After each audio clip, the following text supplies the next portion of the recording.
Bonjour bien-aimés dans le Seigneur, bonjour frères, bonjour sœurs. J'aimerais ce matin bénir Dieu pour nos vies et j'aimerais t'inviter ce matin à chanter Dieu avec moi. J'aimerais te communiquer ma joie. Nous avons la vie, nous sommes plus riches, nous sommes plus que riches, nous avons le Seigneur, nous avons la vie. Nous avons celui que Dieu a promis à l'humanité pour son salut. Nous l'avons et nous voulons chanter chaque minute, nous voulons chanter chaque seconde. Nous ne voulons rien laisser venir ôter cette joie. Il n'y a rien même qui puisse ôter cette joie. Car ce que nous avons en nous domine ce que nos yeux peuvent voir, qui sont en fait la réalité des choses. Mais gloire à Dieu, car la vérité de ces choses-là sont Christ Jésus. Donc réjouissons-nous. Ce matin, bien-aimé, j'aimerais t'inviter à chanter avec moi un cantique que j'aime beaucoup. Parce que quand tu es dans le Seigneur, tu es une nouvelle nature. Tu n'es plus la même personne que tu étais auparavant. Non, tu es un vase. C'est vrai, un vase de chair, mais qui a en lui la vie, parce que tu as reçu une autre nature, qui est Christ, qui est en toi. Alors bénis Dieu. J'aimerais t'inviter ce matin à chanter avec moi ce cantique. Ce n'est plus moi qui vis, alléluia. C'est Jésus qui vit en moi.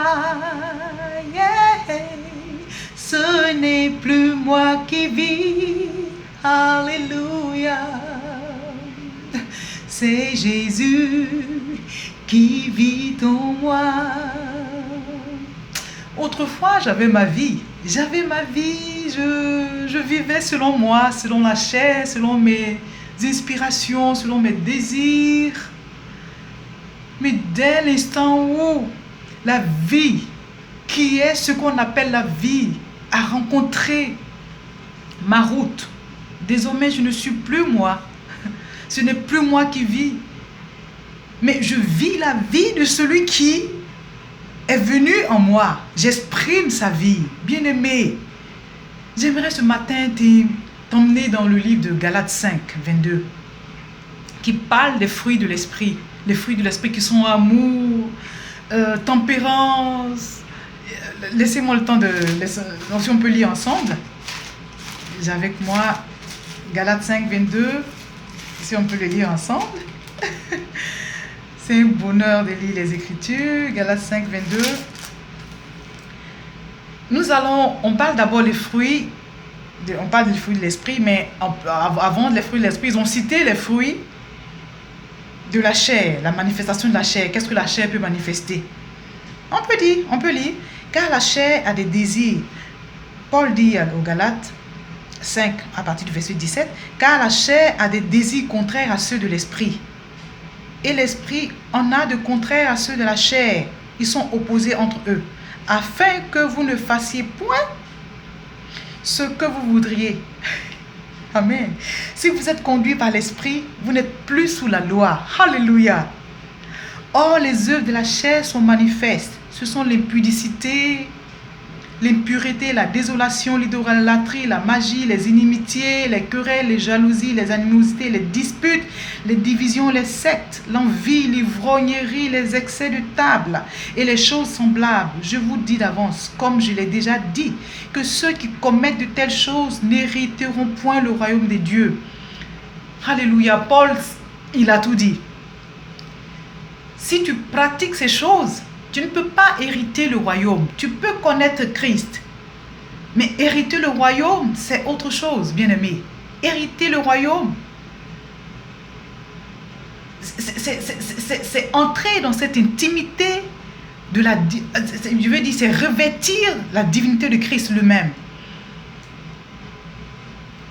À la finalité de toute cette marche, quand l'Église va s'unir avec l'époux, l'Église aura hérité le royaume. Mais si tu pratiques ces genres de choses, si tu pratiques la chair, tu pratiques les œuvres de la chair qu'a cité Paul, tu ne peux pas avoir l'occasion d'hériter le royaume. Ce n'est pas possible. C'est pour ça que je t'invite ce matin, bien-aimé.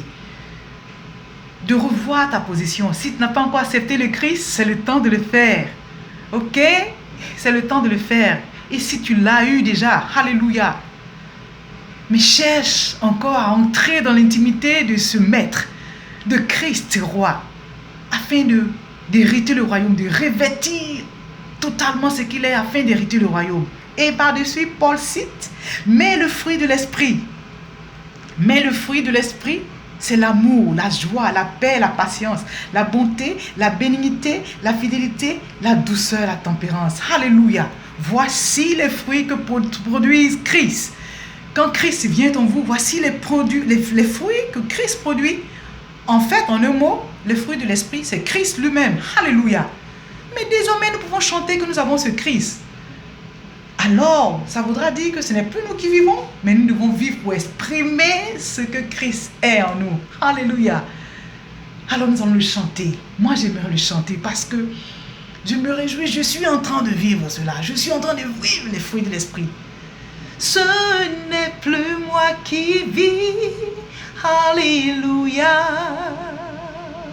C'est Jésus qui vit en moi. Ce n'est plus toi qui vis, alléluia, c'est Jésus qui règne en toi.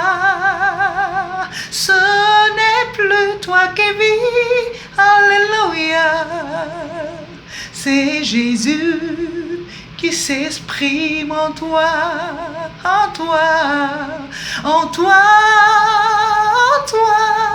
en toi, en toi.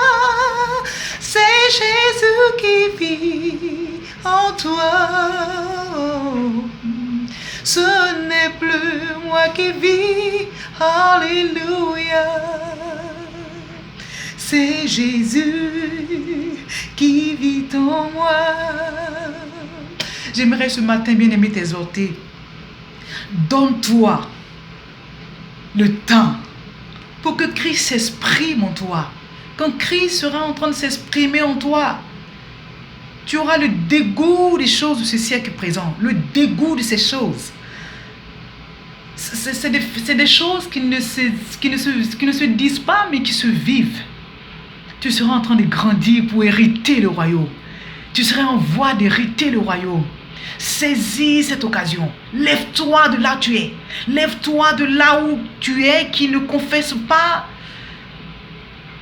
Christ, qui t'aime plus que tout. Lève-toi, secoue tes habits, comme le disent les Écritures. Secoue-toi, secoue la centre. Et lève-toi, réjouis-toi.